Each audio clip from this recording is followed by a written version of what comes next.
Imagine करो कि आप सुबह उठते हो और देखते हो कि आपकी फैमिली के फ्यूचर के बीच से एक ब्रांड न्यू बॉर्डर जा रही है।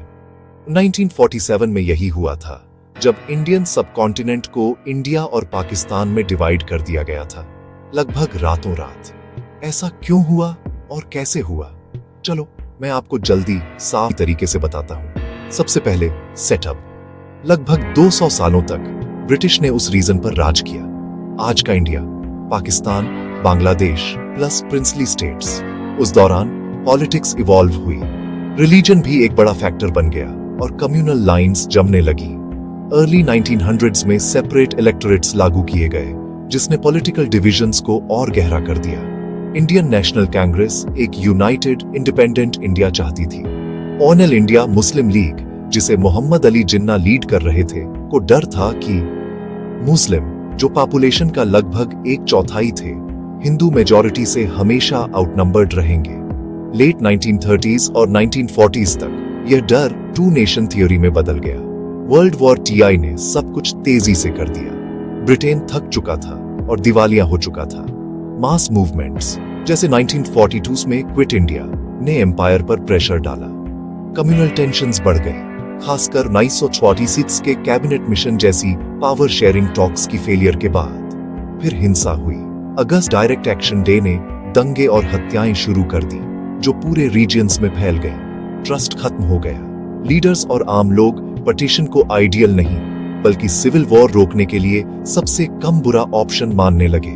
फिर आए लॉर्ड माउंटबेटन, आखिरी वाइस रॉय। उन्होंने ब्रिटिश वापसी की टाइम टेबल को जून 1948 से अगस्त 1947 तक बढ़ा दिया। एक ब्रिटिश वकील, सिरिल रेडक्लिफ, जो कभी इंडिया नहीं आए थे, ने सिर्फ 5 हफ्तों में बाउंड्री खींच दी। इसने पंजाब और बंगाल को काट दिया, जिलों को रिलीजियस मेजॉरिटीज के आधार पर मूव किया। पार्टीशन क्यों? दोनों तरफ परमानेंट पॉलिटिकल डोमिनेशन का डर, पावर शेयर करने की बार बार फेलियर के बाद ट्रस्ट का टूटना, बढ़ती कम्युनल वायलेंस जिसने यूनिटी को इम्पॉसिबल बना दिया, एक रश्ड ब्रिटिश एग्जिट जिसने स्टेबिलिटी पर स्पीड को प्राथमिकता दी। आगे जो हुआ वह कैटास्ट्रोफिक था। लगभग 10 से 15 मिलियन लोग नई बॉर्डर्स के पार भाग गए। 1 मिलियन लोग मारे गए। ये ट्रॉमा आज भी परिवारों और यादों में गूंजता है। कश्मीर के एक्सेशन ने 1947 और 43 में पहला इंडिया पाकिस्तान युद्ध और एक लॉन्ग रनिंग विवाद शुरू कर दिया। इंडिया ने एक सेक्युलर कॉन्स्टिट्यूशन लिखा। पाकिस्तान ने समय के साथ अपनी आइडेंटिटी को डिफाइंड और रीडिफाइंड किया। बांग्लादेश बाद में 1971 में युद्ध और जेनोसाइड के बाद ईस्ट पाकिस्तान से निकला।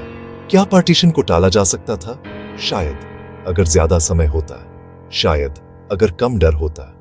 लेकिन हिस्ट्री एक क्लीन इक्वेशन नहीं है।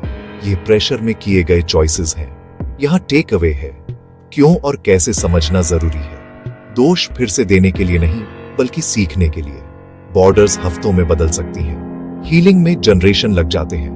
अगर मैं 1947 से एक सबक लेता हूं, तो वह यह है, जब पॉलिटिक्स लोगों को फिक्स्ड आइडेंटिटीज में बांटती है, तो आम जिंदगियां कीमत चुकाती हैं। हिस्ट्री सीखो, ह्यूमन कॉस्ट का सम्मान करो और डर की बजाय एम्पैथी चुनो।